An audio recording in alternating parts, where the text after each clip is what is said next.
Okay, this one's going to be a little bit longer. The Wolfenstein Alt History Trilogy. We're going to do the introduction that tells the plot, the gameplay, and conclusion. And we might also do story. Oh yeah, the plot is in there. So we're going to talk about the Wolfenstein Alt History Trilogy. So there is 5 games in this. There's the main trilogy, and then there's the prologue and epilogue, which is interesting. Wolfenstein the Old Blood is a prologue set in 1946, just before the New Order.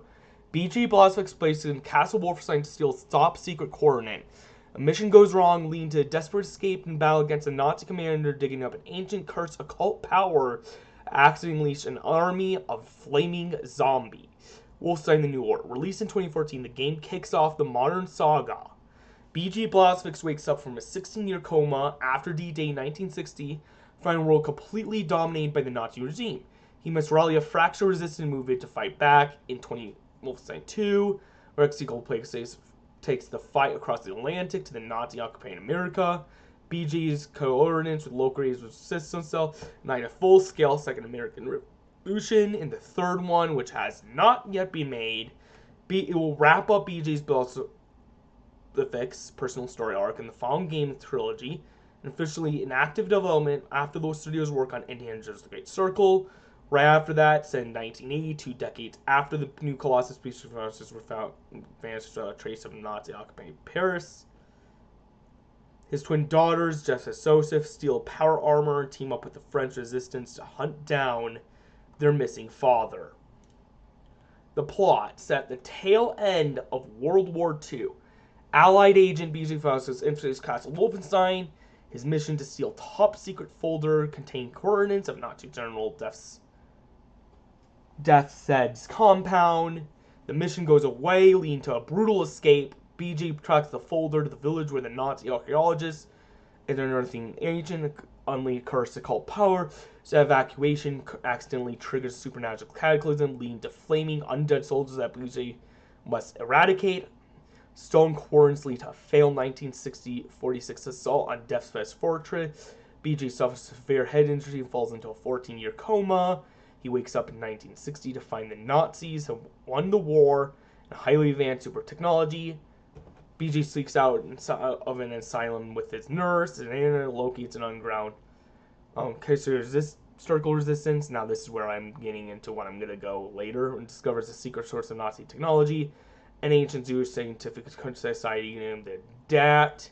You should. BG storms Death's base again, kills the general, but mortality wounded by a grenade blast, rescued from the brink of death by his allies. BJ Ben's monster recovering on a stolen Nazi submarine, frail and dying. He travels to the United States. Now, fractured American resistance cells. BJ's captured and publicly decapitated by his nemesis, Frau Engel. However, the resistance saves him by engineering a miracle.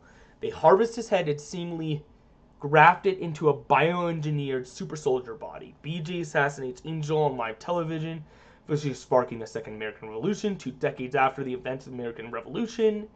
An aging BJ Blazwick mysteriously vanishes in Nazi-occupied Paris. His rebellious two twin daughters, Jess and Joe, steal high-tech power armor and set out to find him. They discover BJ's hiding in subterranean high-tech vault. He reveals years prior he assassinated Adolf Hitler, which could happen in the third game, which accidentally triggered a global automated doomsday. The weapon built into the earth. The twins use a mystical technology to defeat the rogue Nazi general, attempting to start the Fourth Reich, clearing the path for BJ and global resistance to prepare for the final war. The gameplay has core gameplay mechanics. Dual wielding mastery. You can independently dual-wield a completely different weapon, just carrying a tactical and silenced pistol in one hand and a devastating automatic shotgun in the other. Then you have midway through the campaign, you can unlock game-changing physical augmentations. These include constructor harnesses for squeezing into tight spaces, ramshackles to smash through walls, and battle walkers for reaching high-up sniper platforms. Your passive abilities through progression level up naturally based on how you play. Killing enemies while crouch automatically improves your stealth speed, while racking up a heavy weapon kill increases your heavy ammo capacity. Finding weapon upgrade skills allows you to attach scope, Extend magazines, armor-piercing rounds, and silencers to tell your arsenal. Every major encounter gives you multiple ways to clear the room. With dynamic combat approaches, tackle self-sneak through environments through using hatches to suppress weapons. Irons to execute enemy off commanders, taking them out first. Prevents them from triggering alarms and causing endless waves of reinforcement. If stealth fails or isn't your style, you can unleash chaotic frontal assault by using heavy energy weapons like the laser or traditional firearms to tear through the heavy artillery of the robotic bosses. The conclusion, this is a goated trilogy. You guys have no idea what you're in for, and it's going to blow your minds when the 2 re-releases finally and 3 releases.